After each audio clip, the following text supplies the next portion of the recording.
$69.000 бир аз кеми болгон 4 соттук жер тилкесиндеги 100 метр квадратты чапчыган дал ушул маңдайымдагы 5 бөлмөлүү жер үй сатылат. Амансыздарбы ардактуу Тез кабар YouTube каналынын көрөрмандары, жалпы кыргызстандыктар кутмандуу күнүңүздөр менен. Көңүл буруңуздар.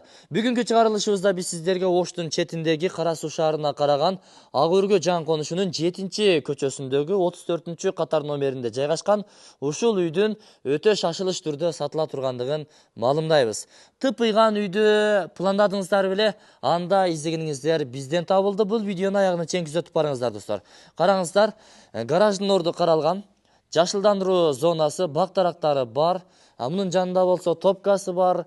Банянын, душтун, ажаткананын бүт бардыгы эске алынган жана орду каралган. Бул жерде болсо сөөрү тапчан. Же болбосо ушуну тосуп туруп, үйдүн ээси жакшы бир ашкана бөлмөсү, тамактана турган жай кылам деген планы болгон экен. Мунун асты болсо подвал. Бул жакта болсо очок, тамактана турган жайга жакын жерде жайгашкан, чоң казан, кичи казан, анан бул жерде шашлыкты пышырасыздар. Кыскасын айтканда, корейский стилде дейбизби, японский стилде дейбизби, айтоор өзгөчө.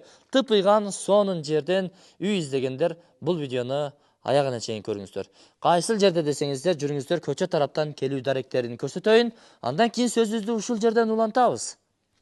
Учурда мен Ош Кара Суу негизги трассасынын боюнда Кара Суу шаарынын Борбордук мечитине 300-400 метрдей жетпей, Россия нефть заправкасынын бет маңдайында турамын. Жанагы сатыла турган үйгө ушул заправканын бет маңдайындагы ушул асфальт жол менен түз ичкери кирип бара бересиздер. Жолдон буйруса даректерди түшүндүрөбүз. Келе жатасыздарбы? Сол тарапка 7-катар номериндеги Ынтымак атындагы көчөгө бурулуп, ылдый түшүп бара бересиздер. Баса достор, бул көчө жаздан асфальт боло баштайт. Бардыгы даяр турат. Жүрүңүздөр, ысык маалыматтарды жеринен беребиз.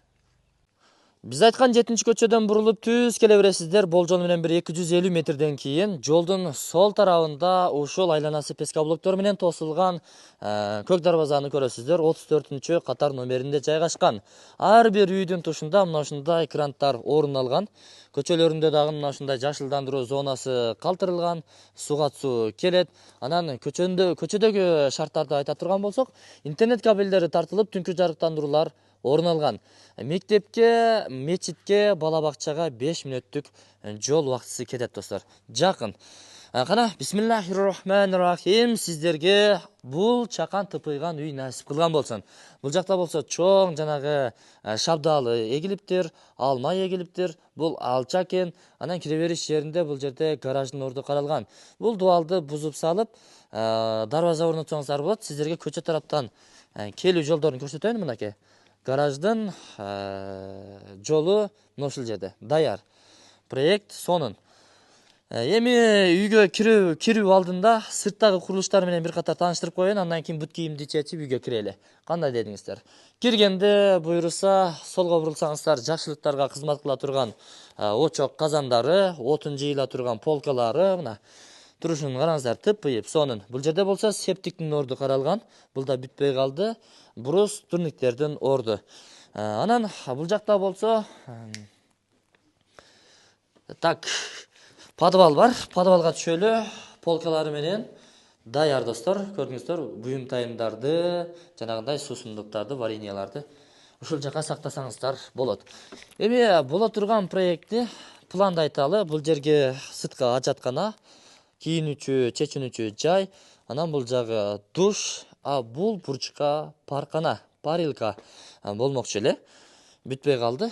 Аны эми өзүңүздөр ишке ашырсаңыздар болот. Бул топкасы достор. Үй жылуулук менен камсыздалган. Бул жакта дагы бир көчөттү уулашыптыр. Ал гүлас экен. Эми жүрүңүздөр, үйгө кирели. Кире бериш жери, бут чечме жерлери кафелденген, бүт бардыгы даяр. Кирип эле жашай бересиздер. Панорамный терезелер камтылыптыр. Брондолгон эшик аркылуу кирип баратабыз. Бисмилла. Бул кире бериш жердеги холл. Көрдүңүздөрбү?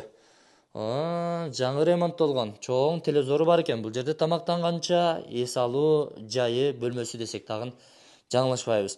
Үйдүн ичи жылуу экен. Асты пол болуптур.